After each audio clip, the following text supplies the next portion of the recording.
Bayangkan sebuah kartu domino raksasa, jika satu kartu jatuh maka seluruhnya bisa jatuh secara bersamaan di barisan belakangnya.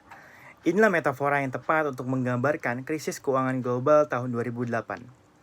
Film produksi HBO tahun 2011 berjudul Too Big to Fail memotret dengan dramatis bagaimana sistem perbankan Amerika Serikat hampir runtuh dan menyeret ekonomi dunia ke jurang kehancuran. Namun, di balik angka-angka finansial yang rumit, ada dinamika kekuasaan, kepentingan aktor, dan kebijakan publik yang menjadi inti dari studi ekonomi politik internasional. Dan muncul pertanyaan, mengapa negara harus menyelamatkan bank-bank swasta dengan uang rakyat? Dan benarkah bank-bank tertentu terlalu besar untuk dibiarkan gagal?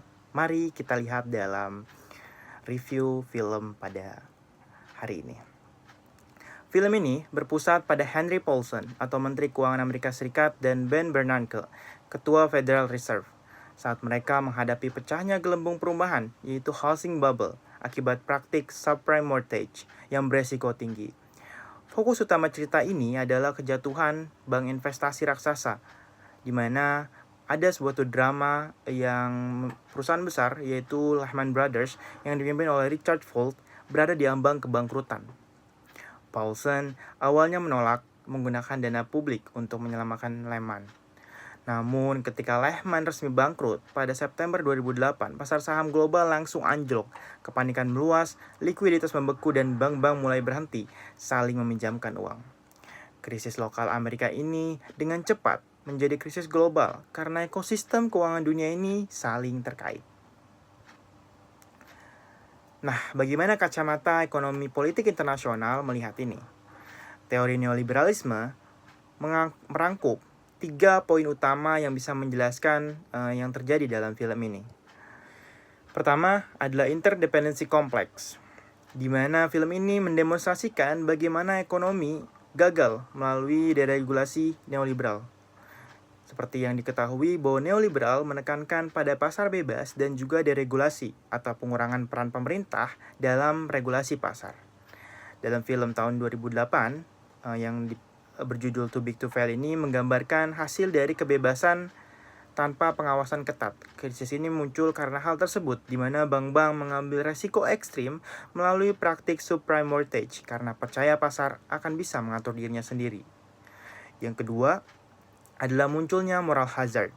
Kebijakan neoliberal yang membiarkan bank tumbuh menjadi raksasa menciptakan masalah baru, yaitu moral hazard, di mana para pemimpin bank merasa institusi mereka terlalu besar untuk gagal, sehingga mereka berani untuk mengambil resiko dan asumsi pemerintah pasti akan menyelamatkan mereka jika terjadi kegagalan.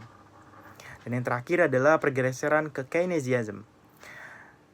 Analisis ini menjadi cukup menarik karena menunjukkan titik balik di mana ideologi neoliberalisme terpaksa menyerah pada situasi yang cukup sulit, situasi krisis. Ketika Lehman Brothers runtuh, pemerintah Amerika Serikat Henry Paulson terpaksa melakukan intervensi masif, sebuah langkah yang menunjukkan aktifnya Keynesian melalui program suntikan dana pemerintah atau TARP untuk mencegah kehancuran total ekonomi real. Lalu sebetulnya apa solusinya? Film ini berakhir dengan Paulson yang memaksa bank-bank besar menerima suntikan dana pemerintah untuk memulihkan kepercayaan pasar. Namun secara nyata di panggung internasional, krisis ini memicu lahirnya rezim internasional. Rezim internasional baru ini muncul setelah tahun 2008. Dan pemimpin dunia di G20 menyerukan reformasi keuangan melalui pembentukan Financial Stability Board yang solusi teknis, sebuah solusi yang mengambil 3 poin utama. Yang pertama adalah peningkatan modal, di mana bank diwajibkan memiliki modal lebih banyak untuk mampu menyerap kerugian. Yang kedua adalah standar internasional, berupa total loss absorbing capacity, untuk bisa memiliki kapasitas melakukan bail-in, di mana pemegang saham dan kreditor bank yang menanggung kerugian, bukan pembayar pajak. Yang ketiga adalah supervisi ketat. Pengawasan terhadap bank-bank secara sistemik ini jauh lebih penting dan intensif sebelum dari krisis agar tidak terulang. Dan secara artistik, Too Big to Fail berhasil memanusiakan angka-angka finansial yang dingin menjadi drama tentang tanggung jawab dan keserakahan. Pesan moralnya adalah yang relevan bagi Indonesia saat ini, di mana dunia ini terintegrasi secara global. Koordinasi kebijakan antar negara dan penguatan fundamental ekonomi menjadi kunci bertahan dari badai krisis. Meskipun indikator resiko sistemik saat ini bergerak ke arah yang lebih baik dibandingkan tahun 2008, celah regulasi masih tetap ada seiring tumbuhnya global. Utang global yang kian meningkat dan ekonomi global yang kian menaik. Pelajaran terbesar dari film ini adalah kegagalan dalam mengatur sektor keuangan bukan hanya masalah untuk suatu negara, tapi masalah untuk seluruh negara. Dan semoga Indonesia tidak mendapat krisis yang sama dan semoga Indonesia bisa segera menanggulangi masalah ekonomi yang ada di Indonesia. Saya Aditya Ramadan, terima kasih banyak.